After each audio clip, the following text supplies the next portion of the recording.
어제 자유한국당은 북한 김영철의 방남을 저지하기 위해 통일대교에서 농성을 했죠.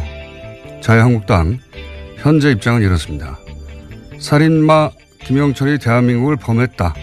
문재인 정권은 살인마 김영철에게 쇳문을 열어주었다. 이것은 국정농단이고 반역행위다. 그런데 김영철은 박근혜 정부 시절 남북 군사회담 때 북측 대표였습니다. 자유한국당이 한국당을 밟으면 사살할 대상이라고 하는 김영철은 당시 판문점 남측인 평화의 집에서 회담을 했죠. 남쪽 땅을 그때 이미 밟은 겁니다. 그렇게 사살을 하고 싶었으면 자신들이 정권을 잡고 있었을 그때 했어야죠. 하지만 당시 새누리당은 사살하는 대신 이런 논평을 냈습니다. 남북 대화의 시도가 끊임없이 이루어지고 있는 일련의 상황은 매우 바람직하다. 남북 갈등은 대화로 풀어가는 것이 가장 바람직하다. 남북 대화가 앞으로도 꾸준히 이어지길 기대한다. 김영철을 두고 이렇게까지 환영의 논평을 냈으니 반역은 자유한국당이 그때 이미 한 거죠. 그럼 먼저 이렇게 고백을 하고 나서 통일대교에서 농성을 해도 됐어야 하는 겁니다. 우리가 원조 반역이다. 김어준의 지적이었습니다.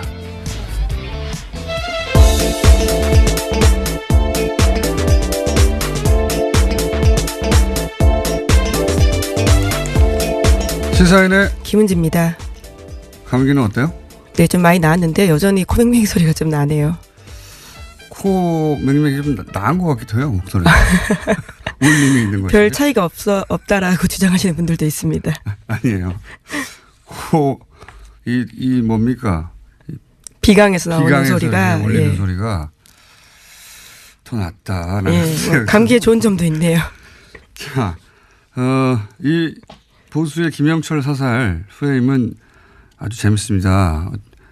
그리고 그 대교에서 모두들 몰려가서 시위를 했잖아요. 네, 그렇죠. 그 이후에는 또 광화문으로 왔습니다. 청계천 광장에서 시위를 했는데요. 퍼포먼스도 아주 제가 보기에는 인상적인 퍼포먼스였어요. 네, 드러누웠습니다. 풍찬 노숙이죠. 근데 당시 제가 오프닝에서 얘기했던 집권할 시절에 김영철 환영 논평이 있었다고 했는데 TV조선에서도 격이 높아진 군사회담이라고 칭찬했어요. 그러면서 김정은 의지 없이 이렇게 됐을 리가 없다. 김정은이 대화에 강한 의지가 있다. 이렇게 계속 칭찬하고 환영했거든요.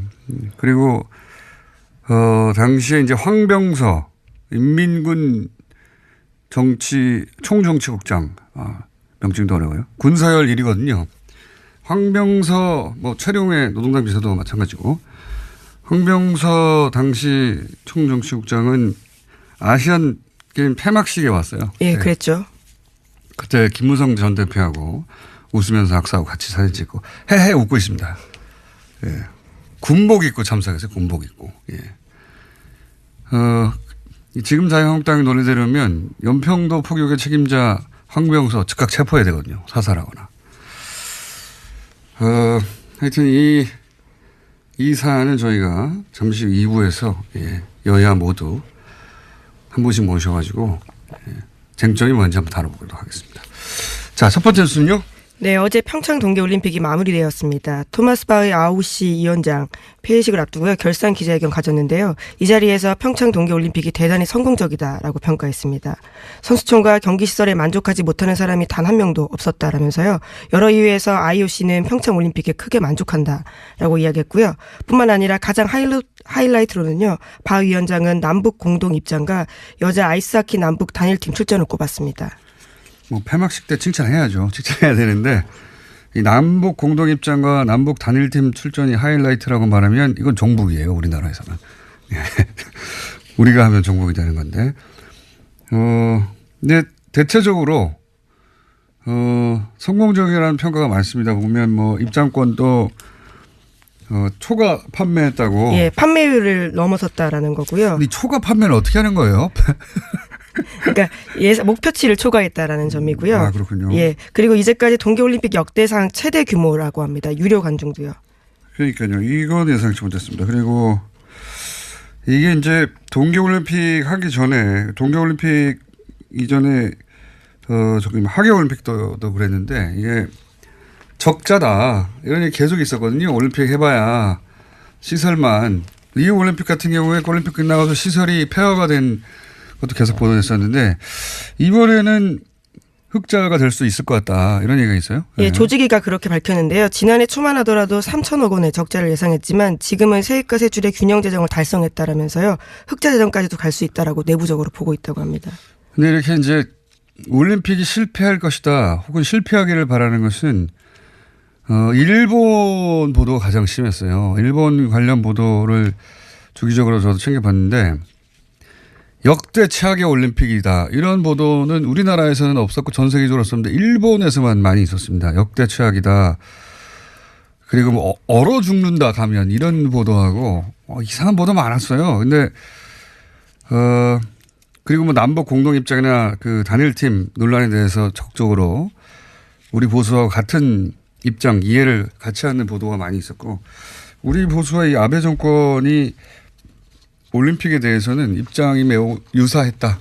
예, 그 외에 유사한 지점도 많지만 하여튼 일본을 제외하고는 대체적으로 긍정적인 평가가 외신도 되게 많죠. 예, 보면. 네, 그렇습니다. 외신 평가 대부분 긍정적인데요. 로이터 통신은 IOC도 엄지를 치켜세운 올림픽 운영이었다면서 선수촌이 완공되지 않았던 2016년 리우 올림픽과 비교된다라고 보도했습니다.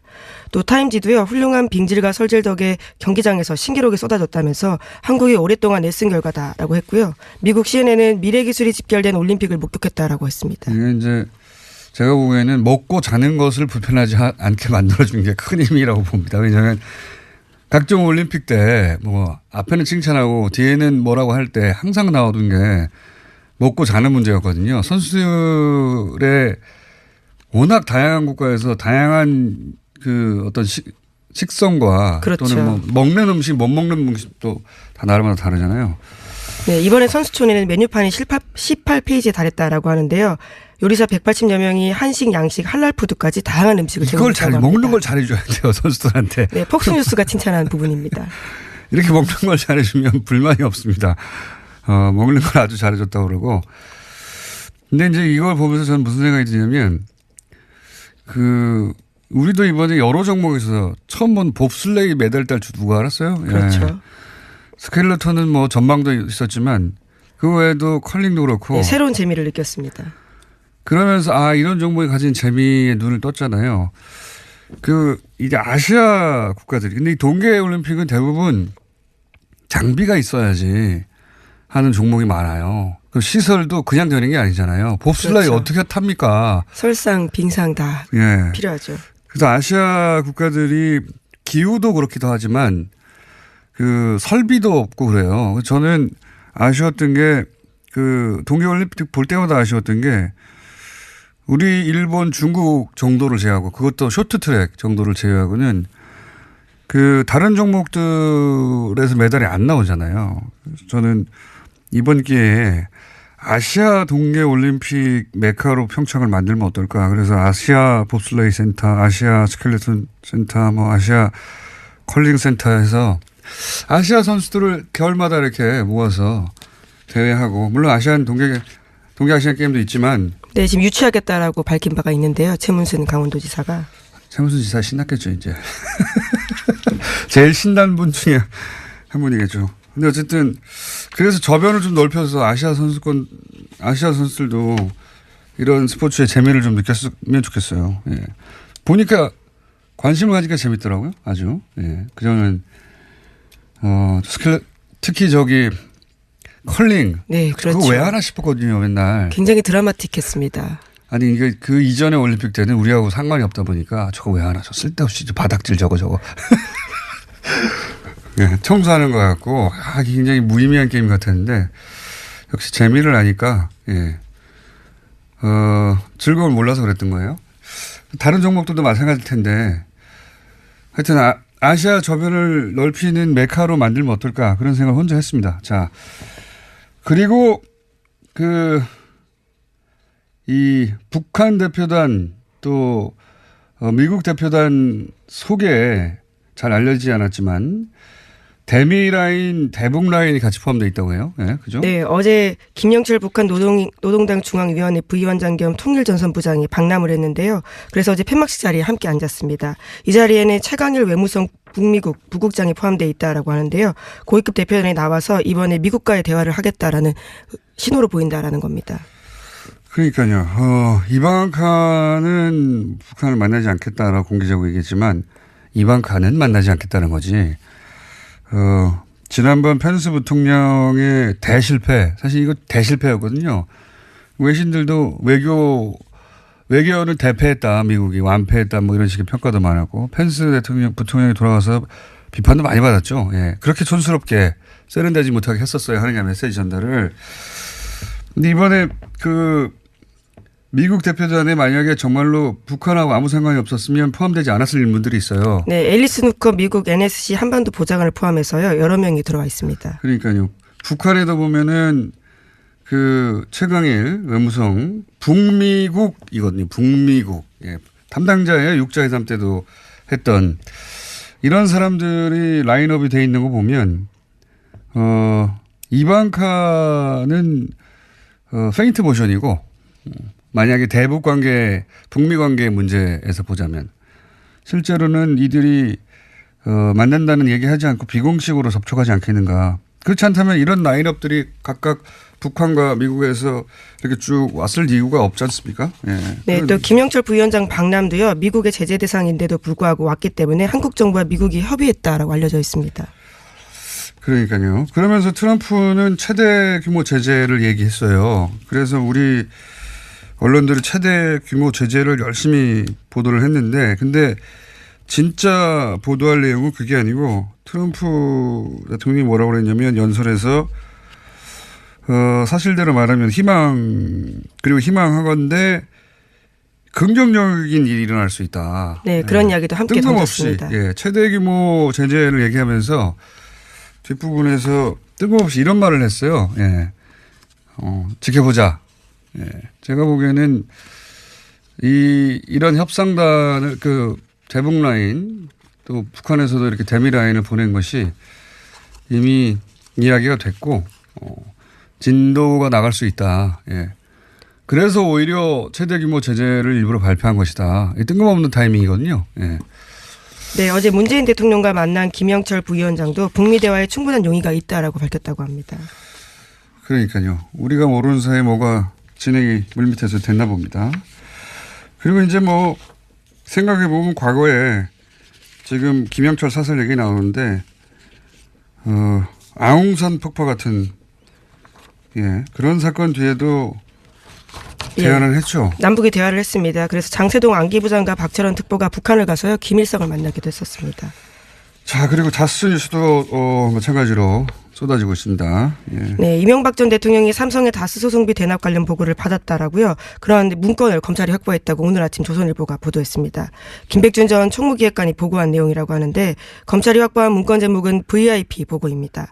작성 시점은 2009년 중반으로 미국에서 진행 중인 다스의 투자금 반환 소송이 어떻게 진행되고 있는지 보고하는 형식으로 적혀 있다라고 합니다. 이게 아주 스모킹건입니다. 이 다스 소송비 대납 관련해서. 물론 삼성이 이미 인정했고, 인정했는데, 김백준 총무기획관이 BIP한테 보고를 한 문서의 내용이에요. 그 문서에 뭐라고 되어 있냐면, 다스 소송 비용은 12만 5천 달러씩 매월 삼성 계좌에서 나가고 있다. 그 문건에 쓰여 있는 내용입니다. 이명박 전 대통령에서 쪽은 알지도 못했고 이제 보도를 보고 알았다고 했단 말이죠. 그런데 BIP 보고 문건이 나와버렸네요. 이거 부인하기 힘듭니다. 그리고 어제 아들 이시영 씨도 조사를 받았잖아요. 네, 현재는 참고인 신분이라고 하는데요. 검찰 조사를 받고 있기 때문에 신분이 어떻게 바뀔지도 아직 모르는 일입니다. 제가 보기에는 이제 이명박 전 대통령의 소환은 확정이고요.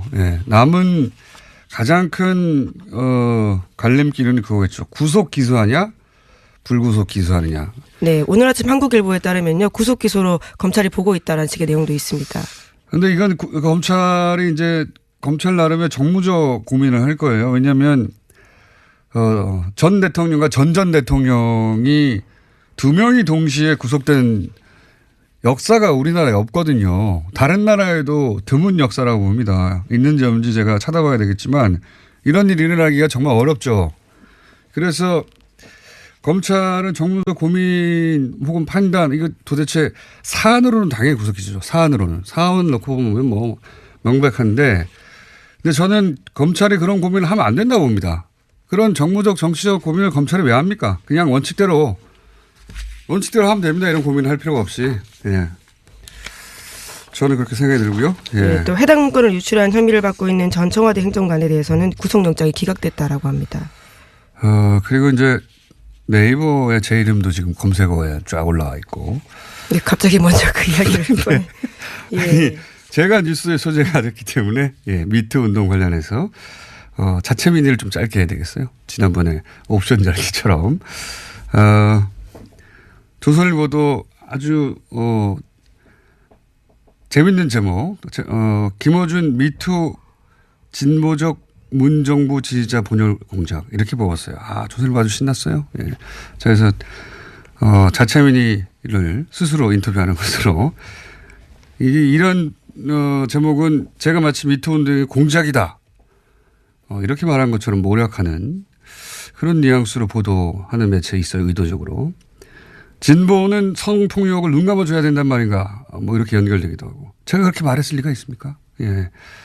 조선일보가 대표적인데 신났어요. 예. 원래 모략을 아주 신나게 하는 매체이기 때문에 신났겠죠. 네이버도 원래 제 이름이 들어가는 기사는 좋은 기사가 뜨는 법이 없습니다.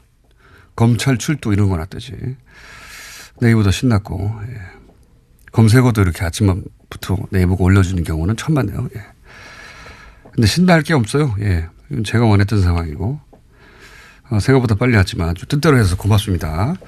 이 사실관계를 이제 잠깐 정리하면 저는 미투를 공작에 이용하려고 하는 자들이 있다라고 했지. 미투가 공작이라고 한 적이 없습니다. 제가 바보도 아니고. 그러면서 이제 금태섭 의원이 문제 제기를 했어요. 금태섭 의원의 주장의 요지는 그런 제 말이 미투 운동을 약화시킬 수 있다. 이런 문제의식이에요. 금태섭 의원은 할 수 있는 말을 한 겁니다. 본인의 입장에서. 그러니까 금태섭 의원과 저를 싸움 붙이는 건 소용없으니까 그만들 하시고. 그럼 제가 주장하고자 하는 요지는 뭐냐. 금태섭 의원의 우려도 염두에 두면서 동시에 아주 잘 살펴봐야 하는 게 있습니다. 그게 뭐냐면 미투 운동은 뭐 진보 보수 할 거 없이 이 남성 중심의 문화 속에서 권력과 위기에 의한 성적 폭력 그걸 고발하고 그 문화를 개선할 이게 절호의 기회가 온 게 분명하거든요. 근데 이 어렵게 찾아온 기회를 누군가는 이 진보 진영에 대한 공작의 소재로 만들고 싶어 한다. 이렇게 되면 이 중요한 기회를 진보 진영 내의 젠더 갈등으로 가둬버립니다. 이렇게 프레임이 잡히면 미투 운동이 흔들려요. 진보 진영 내 분열로 끝나는 거예요. 그러니까 여성들은 이 미투 운동을 진보 진영에 대한 공격 소재로만 그렇게 연결해서 그렇게만 이용하려는 의도와 시도를 볼 때마다 그런 거 볼 때마다 이미 보수 정당에서는 뭐 청와대가 사과하라고 성명도 내고 댓글부터도 열심히 그렇게 하고 있어요. 그런 기사도 이미 있습니다. 많이. 이럴 때는 이제 진보적인 여성 지지자들은 당황해요. 당황할 필요가 없습니다. 그런 게 바로 미투를 공작적으로 이용하는 거예요. 그런 세력, 그런 기사, 그런 의도를 볼 때마다 여성계는 단호하게 대처해야 됩니다. 너희들은 닥쳐라. 시끄럽다. 꺼져라. 이게 진보 보수의 문제가 아니다. 눈을 부릅뜨고 그런 프레임을 깨야 돼요. 이 운동을 그렇게 이용하는 것, 이 운동이 이렇게 이용당하는 것을 차단하고 아주 확실하게 선을 그어야지 안 그러면 본질은 사라지고 운동은 소멸되고 공작이 남는다. 제가 우려한 바는 그겁니다. 예.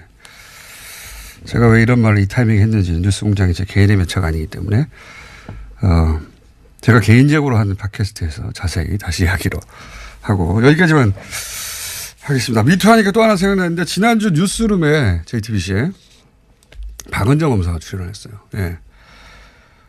제가 박은정 검사에게 민의 하는 김에 저에 대한 민의니까 빚이 있습니다. 큰 빚이.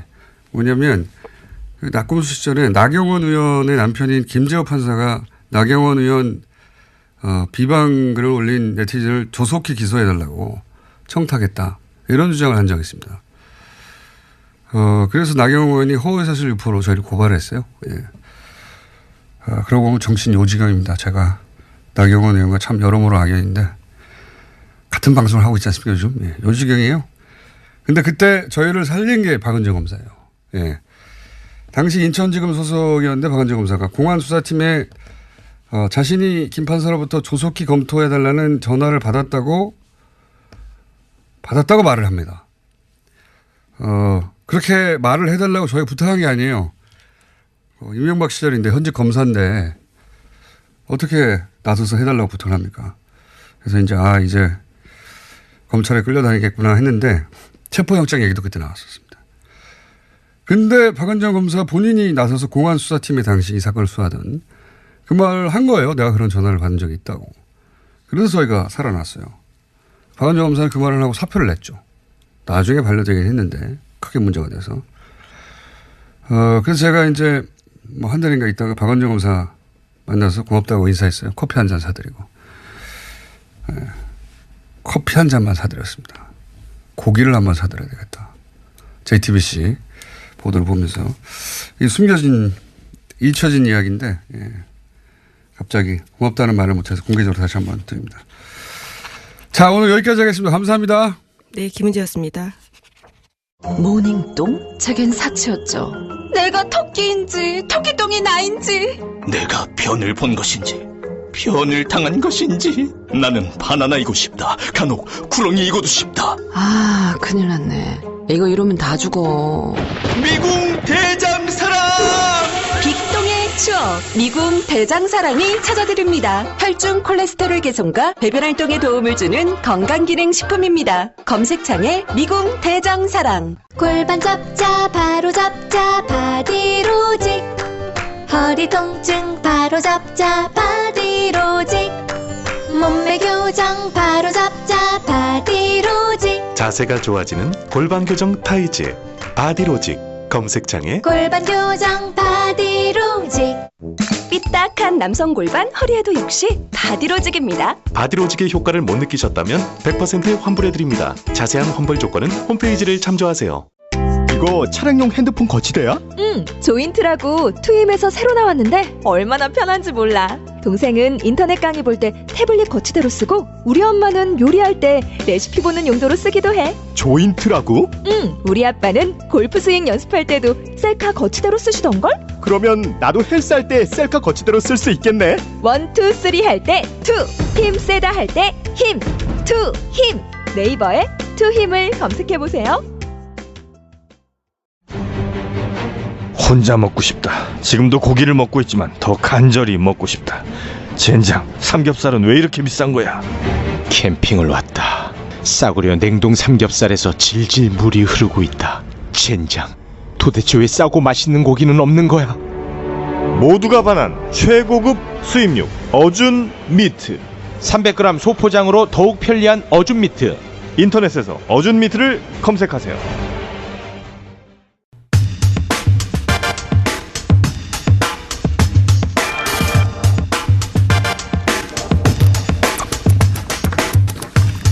북한 김영철 통일전선부장 박람회 야권이 아주 크게 반발하고 있습니다. 밤샘 시위까지 했는데요. 더불어민주당 이철희 의원 그리고 자유한국당 안상수 의원 스튜디오에 직접 나와주셨습니다. 안녕하십니까? 안녕하십니까? 네, 안녕하십니까? 네. 자, 보통 이제 제 소개를 하거든요. 인천 중구동구 강화 홍진의 안상수입니다. 이렇게. 그건 양해를 좀 하셔야지. 하시죠. 네. 다시 한번 말씀하실 기회를 드리겠습니다. 네. 인천 중구동구요? 네. 네. 중구동구 강화군 옹진군. 네. 인천 중구에 계신 유권자 여러분 잘 들어주시고요. 네. 제 지역군 대한민국입니다. 그렇지. 비례이기 때문에. 네. 비례 다른 얘기이긴 합니다만 오늘 주제가 비례로 나왔다가 이렇게 지역구 자리 잡기가 어렵지 않습니까? 쉽지 않죠. 쉽지 않죠. 그래서 네. 이제 지역구 의원들은 비례 의원들을 아직 뭐 그죠? 예. 아주 뭐 그래 조금 좀 아주 멀었다. 비중을 좀 덜 두죠. 자, 맞습니다. 그래서 비례 의원들은 저희가 잘 안 쳐주는데. 이 저리원은 이제 3선급. 3선급 비례입니까? 그렇죠. 네, 그렇게 쳐주십니까? 하지만 밖에 나가서 이제 국회에 가시면 또 안 쳐주시잖아요. 비례니까. 국회 내에서 그런 게 좀 있습니다. 그건 저희가 따로 주제를 한번 다뤄보겠습니다. 이렇게 이제 웃고 계시는데 여야가 여기서는 이 방에서는 어제는 아주 큰 전선이 펼쳐졌습니다. 예. 우선 밤샘시를 하신 쪽이니까 안상수 의원으로부터 왜 그렇게 밤샘시까지 했는지 좀 들어보겠습니다. 저는 인천광역시장 시절 2010년 3월 26일 새벽 그야말로 북한에서 우리 천안함을 폭침을 시킴으로 해서 46명의 우리 젊은 장병들이 그야말로 물속에서 그 차가운 물속에서 구조되는 과정을 다 지켜보고 평택에서 연결식을 하고 대전의 현충원까지 가서 안장을 시킨 함께한 그런 장본인 중에 하나입니다. 그 당시 온 국민과 함께 대한민국이 공격당했다는 것에 대해서 굉장히 분개를 했는데 지금 그 김영철이 바로 그 공격을 한 부서의 총책임자였다라는 것이 정설이고 따라서 그런 사람을 지금 이런 축제에 보내는 것이 맞지 않다. 그래서 이것은 대한민국 국민으로서의 긍지를 가지고 막아야 된다. 이래서 저희들이 정말 밤샘을 하면서 막은 그런 일이었습니다. 이 의원님. 저는 잠깐만요. 저 안상수 의원님께서 처음 나오셔가지고 저희 규칙을 잘 모르실 텐데 초반에는 이렇게 한 사람 한 사람 얘기하다가 중간에 알아서 상대방 말이 말도 안 되는 얘기를 하면 끊으셔도 됩니다. 좋습니다. 네. 네, 오늘은 여당 탄압을 좀 총수하시는 것 같은데 말을 자꾸 끊고. 저는 이 김영철 같은 사람이 뭐 그야말로 전범 아니에요? 우리 입장에서 보면. 조선일보도 2014년 사설에서 전범이라고 했는데 전범이 대표로 온다는 것에 대해서 마땅치 않죠. 불쾌하죠. 그러나 그 조선일보에서 쓴 그대로 그게 남북 2차 현실이고. 2014년에 쓴. 그렇죠. 예, 이번이 아니라. 예. 그때 조선일보가 쓴 논술이 저는 맞다고 보는데 그런 사람조차도 상대해야 되는 게 남북 대화 현실인 겁니다. 그걸 인정해 달라는 것이고 새누리당이 자유한국당이 죄송합니다. 계속 야당만 한 정당이 아니잖아요. 집권당을 여러 차례 했고 오랫동안 해왔고 얼마 전까지만 해도 9년 동안 집권 여당을 했는데 그때 남북대화 시도를 했잖아요. 그리고 박근혜 대통령이 이 야당일 때 당시엔 야당이었죠. 당대표 할 때는 김정일이 내주는 전세기 타고 북한까지 갔다 오셨잖아요. 근데 그런 전례들을 다 비춰보면 지금 이렇게 주장하는 건 너무 과하다. 그리고 이거는 해방 놓기밖에 안 된다고 저는 생각합니다. 그러나 그건 뭐 지금 우리는 그 지난번에 뭐 김영남인가요? 혹은 또 뭐 김여정인가? 그 김정은이 동생 요구 그럴 때도 반대를 하지 않았죠. 이 김영철이는 특별한 경우다. 우리나라를 공격한 정말 그 수괴로서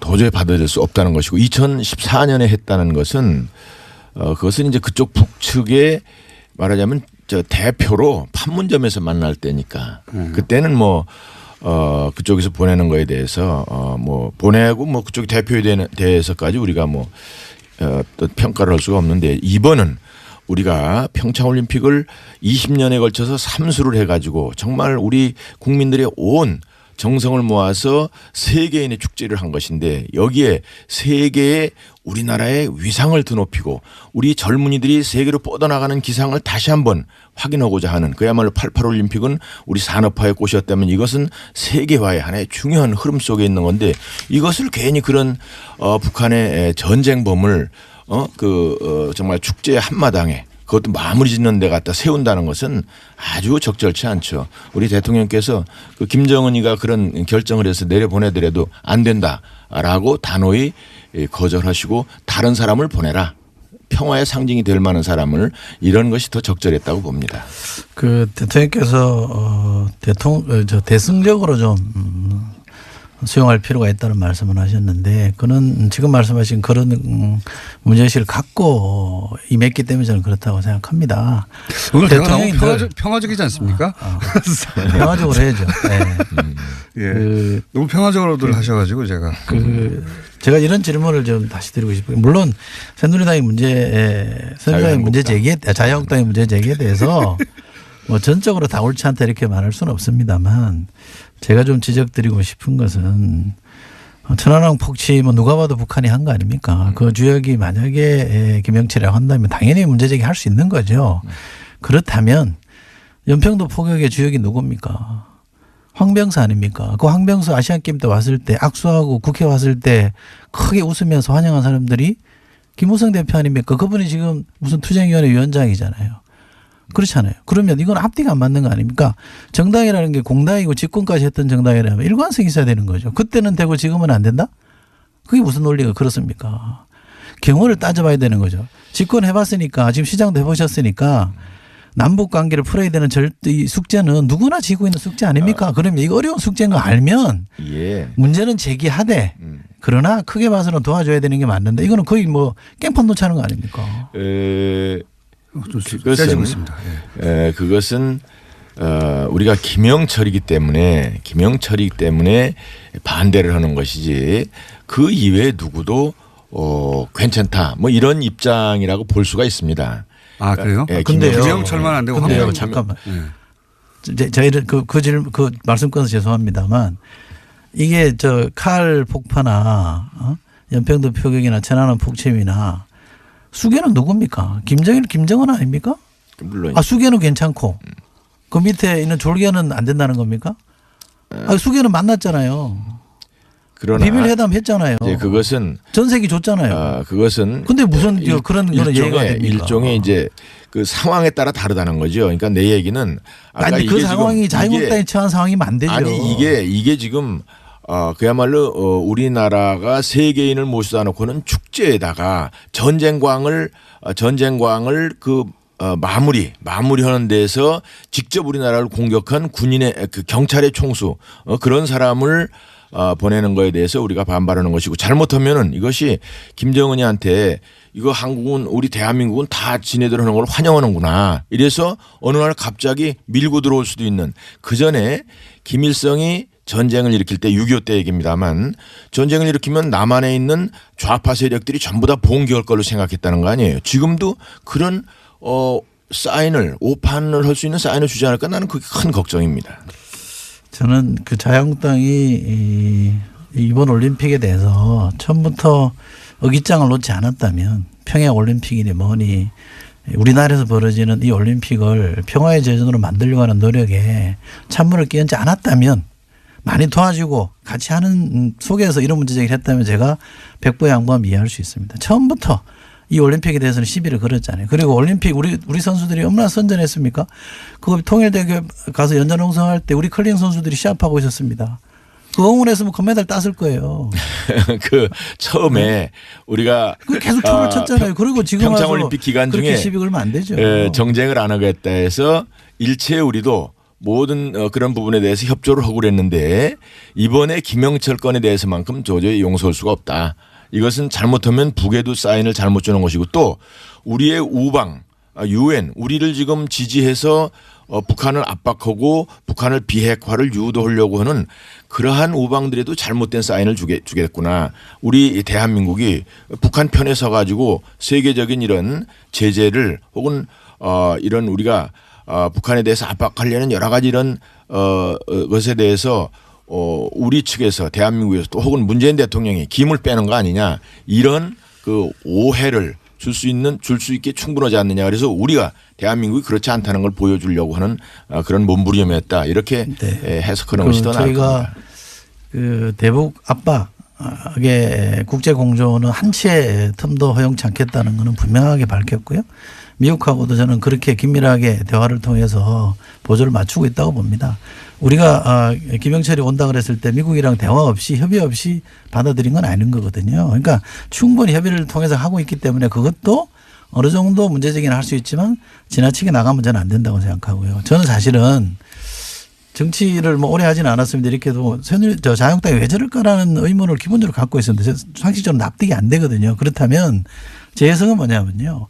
올림픽이 굉장히 성공적으로 치러지고 우리 선수들이 선전하니까 이 성과를 문재인 대통령이 가져갈까 봐 그냥 해방 놓는 거예요. 또 더 중요한 건 뭐냐면 지금 그 당의 두 분의 국회의원들이 비리 의혹으로 지금 수사받고 있잖아요. 그거 물타기 하는 겁니다. 아니, 전혀 그거 막으려고 하는 거예요. 전혀 그렇지 않고. 안 그러면 상식적으로 납득이 안 돼요. 사실은 평창올림픽에 관한 한 누구를 의미하는 거예요? 평창올림픽에 관한 한 우리 문재인 대통령이 아주 크게 덕을 보신 분이죠. 저도 이제 뭐 과거에 그 정치 아시안 게임도 인천에서 유치원을 하고 애를 많이 썼었습니다만 평창올림픽 유치원을 하고 우리 MB도 굉장히 고생을 많이 했고 실제로 유치하는데 성공도 하고 그랬어요. 그런데 문 대통령이 그것에 관한 어떤 열매라고 그럴까 이런 것을 국민과 함께 그것을 뭐 이렇게 그야말로 향유한 것은 저는 그것에 대해서 저거는 이렇게 뭐 반대하거나 이러는 것은 아니고 어느 날 갑자기 우리가 이런 상황이 그 제2의 월남화가 되는 게 아니냐 이런 걱정도 사실 합니다. 제2의 월남화라는 건 좀 설명해 주시면요. 결국 이제 월남에서 월맹과 월남이 싸워가지고 그런데 미국이 철수험으로 해서 공산화가 됐던 거 아닙니까? 그래가지고 한 30여 년을 굉장히 고생을 하죠. 그런 상황 우리도 잘못하면은 이렇게 뭐 미국과 이렇게 어깃장이 나서 미국이 그냥 한국 뭐 과거에 에치슨 라인처럼 6.25 촉발시킨 그렇게 해서 슬쩍 물러나고 그럴 때 그냥 어물쩡하고 이렇게 북한이 넘어와 가지고 미군 철수하고 적화 통일되는 그렇지. 그런 그렇게 되는 경우에 그래서 걱정하시는 우리는 거고. 그런 거에 대해서 자꾸 반발을 해가지고 평양에서 혹은 김정은이가 대한민국이 만만치 않구나.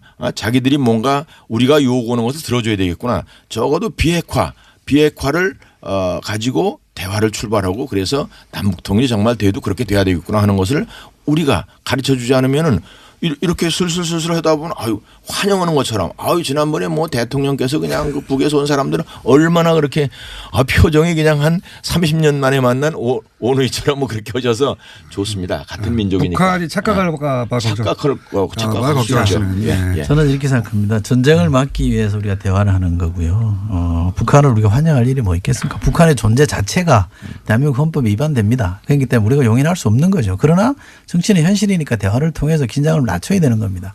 또 하나 평화를 유지하기 위해서 한미공조해야죠. 한미동맹이라는 게 굳건하게 유지되고 있지 않습니까? 지금 미국에서 지금 대통령이나 트럼프 대통령이나 당국자가 한국에 대해서 뭐라고 비난하는 소리를 제가 들어보지는 못해요. 제가 국방위원회에 있습니다. 또 하나 자주 국방이라는 게 있지 않습니까? 우리가 북한이 걱정이 되면 북한의 남침이 걱정이 되면 국방을 튼튼해야죠. 그런데 이명박 정부 때요.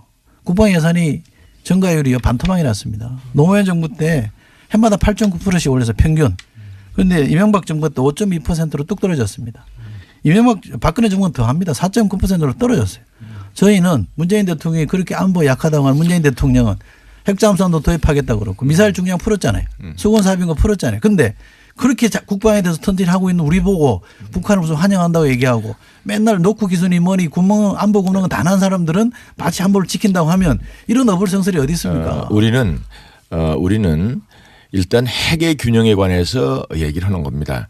북한이 지금 6차 실험까지 성공을 하고 그런 마당에 우리는 지금 비핵화에 계속 국제적인 비핵화에 공조를 하고 있고 그래서 우리 자신도 지금 전략 핵무기는 배치를 해야 된다. 균형이 필요하죠.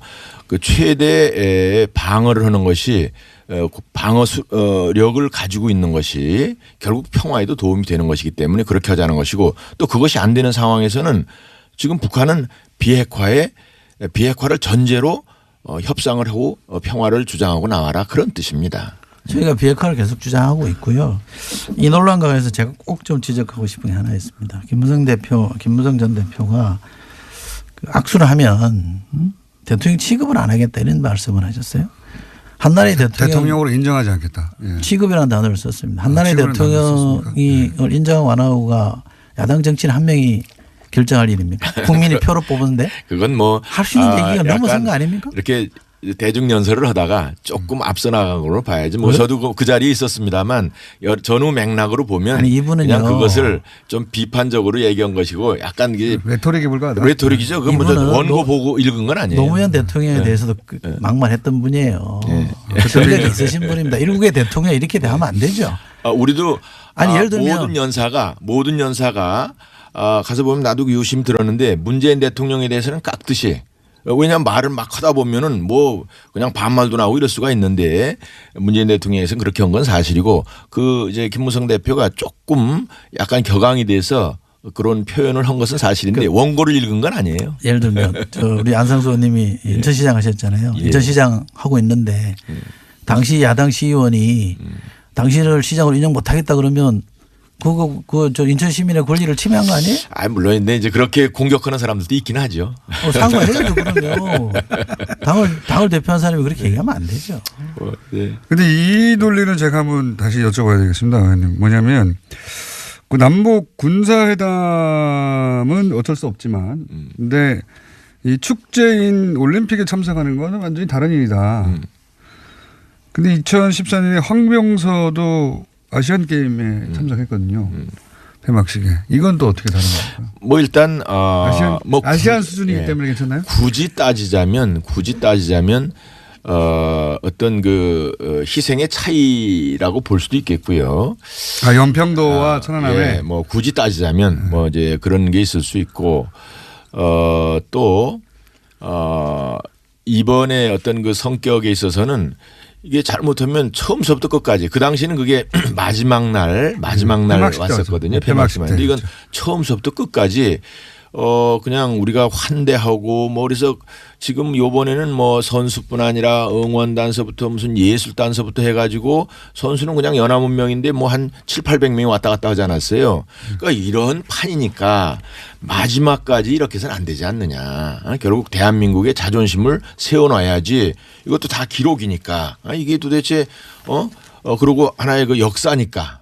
그래서 이것을 이런 내용을 북한도 알려주고 우리 우방들한테 알려줘야 대한민국이 살아있다. 이렇게 되는 것이 처음서부터 끝까지 전부 다 환영 무드로 해놓으면 이 사람들이 이게 뭐 자기들끼리 그냥 얼렁뚱땅 해나가지 이게 북한에 잘못된 시그널을 줄 수 있다. 그렇습니다.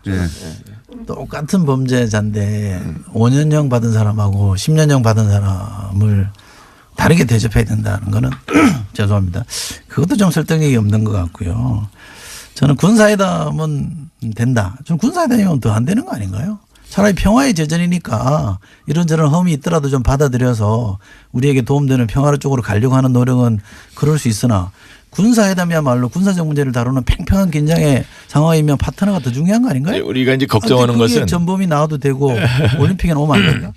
걱정하는 것은 이제 북한의 위장 평화 공세죠. 사실 이게 다 위장된 평화 공세. 위장된 평화 공세일 수 있고 또 계속. 이런 걸로 해서 자꾸 시간 벌면서 자기들이 핵은 완성하고 우리는 무장 해제하고 또 우리 자유방과 미국한테 잘못된 시그널을 줄 것을 걱정을 해야 되고 그래서 우리가 이런 목소리가 강력한 이런 목소리도 있다는 것을 알려줘야 됩니다. 이건 회방이 아니고 그런 목소리 있다는 정도로만 해 주시면 좋겠고요. 지금은 목소리가 지금 많이 있습니다. 이제 통일대교에서. 목소리가 아니라 거의 몸짓이에요. 온몸으로 저항하고 있으니까 그건 좀 과하다 싶고요. 몸짓 언어죠. 그리고 그 혹시나 정치에서 중요하죠. 몸짓 언어. 혹시나 걱정하실까 봐 말씀드리는데 저희는 안보태세는 빈틈이 없고요. 국방비도 계속 늘려가고 있고 첨단 무기도 많이 들어오고 있고 군의 사기도 더없이 높습니다. 또 그 강한 군대 만들기 위해서 국방계획도 좀 추진하고 있는 거고 한미 공조도 물살 빈틈이 없습니다. 그러니까 북한의 뭐 위장평화 공세에 넘어갈 거다 이렇게 생각하실 필요는 전혀 없고요. 다만 미국도 인정하고 저희도 인정하듯이 최대한 압박을 통해서 대화회장으로 끌어내자는 거잖아요. 대화로 나오는 기미를 보고 있으니까 그걸 잡겠다는 겁니다. 아니 지금 와서 김영철이가 와서 북미 대화 용이 있다고 그랬잖아요. 미국도 그게 진정성이 있다면 받겠다는 거 아닙니까? 이제 그 경우에 사실은 그 우리가 오히려 상대방을 더 압박하는데 공조하는 것이 효과적인 방법이 될 수가 있다. 뭐 이제 여러 가지 지금 이 미국에서 아주 최대한의 제재를 지금 한다는 것이 이제 보도가 됐고 또 이것이 작동하지 않으면은 다른 옵션이 있다. 뭐 거의 군사적인 옵션에 대해서까지 얘기를 하는 것이고 막 이렇기 때문에 이제 대화의 용의가 있다라고 얘기하는 것 같긴 한데 아무튼 좋습니다. 아무튼 좋은데 이것이 비핵화를 전제로 하지 않으면 안 된다.